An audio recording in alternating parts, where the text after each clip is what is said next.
Last October, School District 43 School Board Trustee Jennifer Blatherwick was elected to the position of MLA for Coquitlam-Maillardville. On Saturday, February 22nd, there will be a by-election to fill the vacated seat. Tri-Cities Community TV reached out to all the candidates running for this position and offered them an opportunity to present their platform. As a result, Tri-Cities Community TV presents the following interview. Thanks for joining us. I'm Nancy Furness, and this is We've Got Issues. We are filming on site at the Coquitlam City Centre Library, so we'd like to thank the library for providing the space for us. And before we get started, I'd also like to acknowledge that our interview is taking place on the traditional, ancestral, and unceded lands of Coquitlam First Nation. So we thank the Coquitlam people who continue to live on the lands and to care for the lands and the waters and all that lies above and below. Joining me today is Candace Knoll, and Candace is a candidate for school trustee for School District 43. So thanks so much for joining us today, Candace. Thank you, Nancy. I really appreciate you giving me the opportunity to interview it. Can give the community a great chance to get to know who I am. Oh, awesome. We're looking forward to getting to know a little bit more about you too. Can you tell us what inspired you to run for school's trustee? Well, as president and founder of the Junior Black Achievement Awards that we established in 2022, I've had many special moments with the youth working in the various districts in the Lower Mainland, and the bonds, the connections that I've made, they really sparked a passion. And so to see the growth in the youth and the impact that our organization is making, it really inspired me to want to do this on a bigger scale. So I decided to run because I believe that school systems should be one that prioritizes the well-being, the development, and the success of all the people in the community, and I want to be part of ensuring that happens. That's wonderful. So can you tell us a little bit more about what you see as your role? Yeah, I see my role as developing the goals, advocating for public education and the space to accommodate the growing population, as well as programs, resources, and policies to ensure that no student, doesn't matter what their background is, their current challenges, their age, but they all have access to diverse and quality education. And I'm going to dedicate myself to that. Sounds like you have put a lot of thought into this. Can you share with us some of the skills and experiences that you bring to the table that you think will be of value in your role? Sure. I worked for TELUS for 27 years, and I received many service and community awards, including the coveted Customer First Champion, and that's a designate in customer service, basically for delivering outstanding service. So you're a people person. I'm a people person. I like to take care of people, and recently I received the King Charles III Coronation Medal for my service to my community and the country. So I really like to take care of people. I'm a life member of International Training and Communication, and that's formally International Toastmasters Clubs. I've served on committees locally, right up to the international level of the organization. So I really understand the importance of working with the team to successfully create the positive outcomes. Another thing that I did in that organization is I worked my way up to the region president.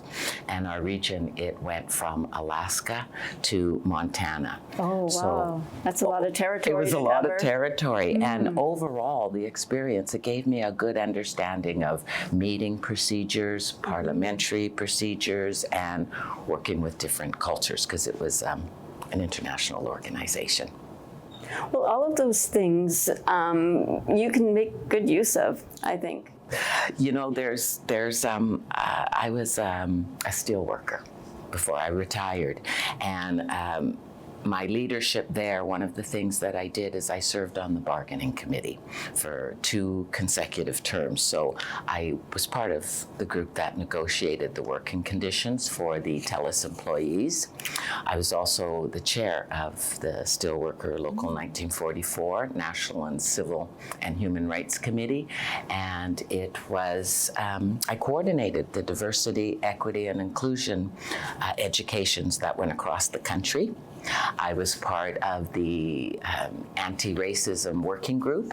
We were able to establish a committee, and that happened my last week before I retired, so it was like a highlight of my career. Well done. Yeah, so I think I'd bring the same loyalty, passion, dedication, and commitment to work to build inclusive communities and the best possible outcomes for students, teachers, staff, and everyone in the district. We certainly do have a lot of experience there, so that's really good. Thank you for sharing that with us. Thank you.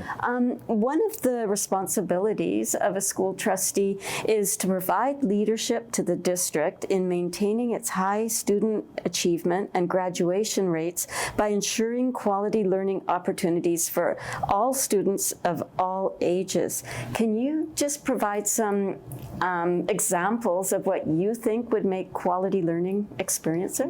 I'm really happy to answer that question. Thank you.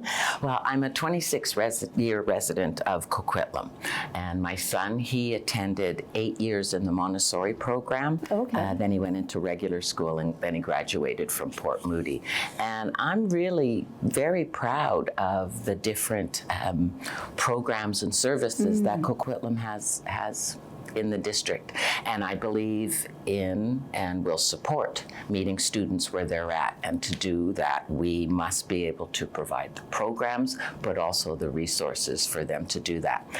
I think that starting with the early years, the Strong Start program, that's an area that I would advocate for expansion. I know some of them closed, but I would advocate for expansion. Tell us just a little bit about what that is. Yeah, it's designed to promote early learning development and prepare the children for success in kindergarten. Oh, so it's before kindergarten. It's before kindergarten, yeah. It helps them develop their social and emotional skills by interacting with kids their own age. The Strong Start program, it offers kids a head start, right? And it's public, it's free, and the ages, as I said, are from birth to 5. It's a program that it provides support for the families while utilizing School District 43 employees and resources. So I really think we need to look at how we could encourage and grow this program, which is reaching kids at the prime development stages in their lives. Yeah. And is there an opportunity to look if there's any issues early on is there any sort of screening or extra resources available to parents if something needs a little more support? Is there? Yeah. We have to go maybe through. Not through that program? I don't know. Through this program, what it is it's instead of just putting your kids in a daycare system, right? This is more working to help them build those skills. And if there's going to be issues or problems with the children, it would be probably discovered in those early years, but this is a program just to give them a head start. That just sounds like a wonderful program for everybody to be part of. Well, my son did it in Montessori. I didn't realize that there was a public offering. And so when I was looking at that, I thought that is wonderful because it really integrates the kids. Well, and it kind of sets them up for success, doesn't it? Yes, it does. Another area that I would advocate for is building a bully-free community through social, emotional learning, and that's a key component to education. So instead of focusing on anti-bullying rules, for an example, I would support a restorative approach that fosters connection, empathy, and inclusion. By embedding the social emotional learning in classrooms, we can start to address the root cause of bullying and work towards creating a culture where every student is valued. I really think it's important to create those safe learning spaces. And that is, you're talking more like a restorative, you said, so it's not punitive, it's more, it's got almost like a positive spin on things. Exactly, work towards preventative education, understand why something is happening so that, you know, you can overcome it. I think that in creating, we need to create these safe spaces, and with the restorative approach, little things can be done, like incorporating a daily circle, asking the students, how you doing today? Exactly. Emotion, or empathy. It's because there's so many different backgrounds that the kids are coming from, that they're all at different levels, different situations. And so let's start by building those bonds and community and understand each other. It's by teaching our students to understand and respect the different perspectives, we're reducing harmful behaviors. In 2021, I found 56% of Coquitlam's population were diverse minorities. I didn't realize that. That's interesting. So I would say for Coquitlam, diversity is one of our strengths. We can learn from each other by understanding that we are all unique, and the creativity that the dynamics can bring, it can lead to better outcomes and personal growth of our community. No, it's, you know, there's so much to unpack here. There is. Can you maybe talk about one specific policy that you think is really working well in School District 43 right now? Yeah, I thought, I was reading the policies, and I thought policy number 1, learning without boundaries. The purpose is supported by the core belief. Inclusivity and access for all is the theme. I believe that this is demonstrated by the diverse programs that are offered in the district. The first core belief was to advocate for public education, and I did wonder why the policy does not advocate for space for this public education, and it doesn't advocate for the improved learning conditions. Okay, so that's something you'd like to see improved. Well, or changed, maybe? Well, there was another, as far as the change goes, after reading Janice's article yesterday in the community news, I would have to say policy 7, 13.5, article 13.5, that speaks to the Financial Disclosure Act, and it requires that all the trustees file their disclosure forms under the Disclosure Act, so which is good. Happen. Well, no, 13.1 also deals with the due dates, and our trustees do all of this. Where the issue, I believe, is in 13.2. It says, there's preamble, and then it says, however, shall request persons viewing the forms filed to give their names, addresses at the same time they view the forms. So the language, it refers to viewing of the information only. I see what you're getting at. So I would suggest a interesting. change in the language to reflect the purpose of the act, which is to provide the transparency and avoid any It's a little financial. bit of a loophole It's that a loophole. somebody might or Has possibly used, take advantage obviously of. has used. And I really don't think that the school district financial policy should be any different than the city councilors regarding transparency. this. Transparency. Yeah. The other one that I really honed in on was policy 18, violence, intimidation, and possession of weapons. That's very focused on rules. Yes. And these types of policies are what uphold oppression. It invites the school to prison pipeline syndrome that we see in the heavily affecting the minorities, predominantly the Black and Indigenous communities.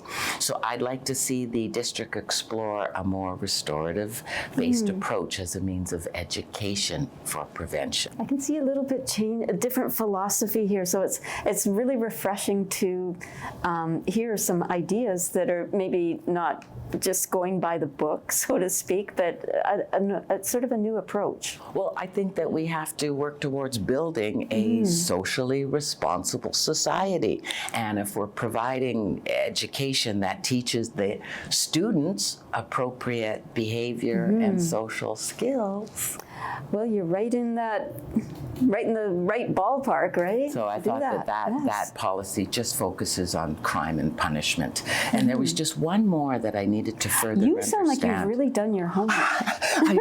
When I get passionate about something, look out. So you've actually read through these policies. Oh yeah, I looked did. At them. Policy 20, this one really got me. It was the conveyance of students with special needs.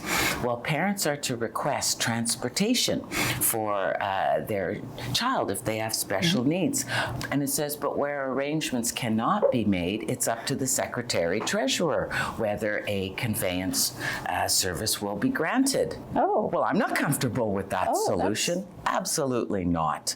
I see challenges if they're cross-catchment, right. But if it's in catchment, I see this as a policy that is needed as an intricate part to leaving no child behind. Right, so it's no chance of somebody being left exactly. behind. It's supporting the family in their child's educational journey. So I don't understand how that is even an option. So that was. I know you only asked for one, but I started reading them and I. But you know, I'm getting educated as well, listening to you. So it's nice to know that you've gone through all of this policy and looked at it and considered it. Language is really important in policy, and like I said, reading that, and we see that in the financial disclosure policy. So language is key. I was a policy writer for the federal government in my job, and I know that tweaking of a word or two here and there makes a huge difference. Well, right? Bargaining. Yes, in negotiating and bargaining. Yeah. Shall and may. Oh, that's yes. Would and should, shall and may. It's exactly. Yes. Yeah. No, we get caught on those. So Candace, we've talked a little bit about inclusivity. Can you share some thoughts about how you would ensure an inclusive and safe space for all of the students? Thank you for that question, Nancy. I'm sure that you could tell how passionate I am about making sure that our spaces are inclusive. I really believe in taking more of a restorative approach that fosters connection, empathy, and inclusion in our schools. I believe that through developing core competency initiatives in communication, thinking, personal and social responsibility, students will develop those essential skills that they need to navigate relationships and conflicts. So as an example, I would encourage that each day start with some type of genuine personal interactions, like circle time. It's a simple thing to incorporate, isn't it? It is people before business. Yeah, and you're really promoting those, once again, those lifelong skills that are going to be of benefit for the rest of those students' lives. For the rest of their lives. I would encourage the initiatives that build the group activities to foster that empathy, opportunities to empower students with tools to create self-awareness and emotional regulation so that they can do those checks, as well as promote responsible decision-making. I support celebrating diversity through social awareness and encouraging building positive relationships that foster trust, collaboration, and celebrations with everyone in the community. Right, so that brings a lot to the table, doesn't it? Like there's a lot of, as you mentioned, a lot of diversity in Coquitlam. So celebrating it rather than letting it divide us. Yes, exactly. Can you talk a little bit about whether you would support sanctuary schools or a sanctuary school policy similar to what we see in New Westminster? Absolutely. I have that philosophy that every student, no matter what their background, they should have access to diverse It benefits us all, doesn't it? quality education. It does. They're our leaders. They're our future. And like I said earlier, I want to ensure that when the kids leave our schools, they're leaving with confidence and that they're capable contributors to creating a just, fair, socially responsible society. And every child has a right to education. Every child matters. Every child. It's good to hear. So a significant part of your job would be to liaise with stakeholders, right? And you've already mentioned that you've got a lot of experience in that area, right? So who would you consider to be your major stakeholders, and how would you ensure that their voices are brought to the table? I like to think I'm a networker. I like to connect with people. I live by the African proverb, it takes a village. The principals, they set the tone for a school. We need the support from district leaders, families, parent associations, the teachers association, education assistants, the staff, right from maintenance to the schoolroom. We need buy-in from the workers who are the ones that ensure that the systems function every day, and we need to develop relationships with health and wellness associations, maybe childcare businesses, local businesses, nonprofits, and government agencies. The bottom line is we need partnerships that can support and bring resources for community initiatives. And I would involve the community to determine what those needs are, and I would work to build relationships. If we're aligning our interests and our goals with potential partners, then we develop plans of actions that move us toward our desired outcomes. And that way, we both win, right? And so last school district meeting, they actually gave a report on the results of the firefighters partnership in the last year, and it was about food security and how much they donated. They do the program, so but they also gave a check for $50,000. Supporting food security. Yes, in the school districts. Yeah, they have like the breakfast program or the lunch program, but they go out into the schools and they help. And this time they just gave a nice big check to help with that food security. Wow. So there's so many opportunities to collaborate and build those partnerships. Get out there. So we've been, you talked a little bit, you touched on funding. I think resources are always a challenge, always looking for more resources. And the International Education Program is one, I believe, a significant source of funding currently. Do you see other opportunities for funding? Yeah, I think that it's our duty to spend wisely and responsibly. And one of the expenses that were cut was the sending of some of the trustees and staff to China. And so I'm glad to see that's gone. Okay. It needed to happen probably to build that relationship. But once relationships are established, Zoom meetings would probably work. And so like you said, they're reducing the international student program, and it was by 10%. So it's not a lot, and I think it is 25% of our income. So that's a significant. That is a significant portion. Amount. Yes. And so I would think, is there another opportunity to pursue other countries? I think that the program in some cases have failed, but I believe that Coquitlam has a fabulous program. So if we enhance our program, it's a good program, maybe we can attract more to make up for that loss. But I would like to see maybe other opportunities. Are you talking more international students from a more diverse sort of background? Okay. I do believe, though, that we do need to get creative in securing funds to level the. It's always going to be an issue, isn't it? It's always going to be. Money. Nope. I think the government, the provincial government, they need to supply more money. I think we need to look at pursuing more grants, initiative-based funding opportunities, partnership programs like with the firefighters. I just saw that one and it was very impressive.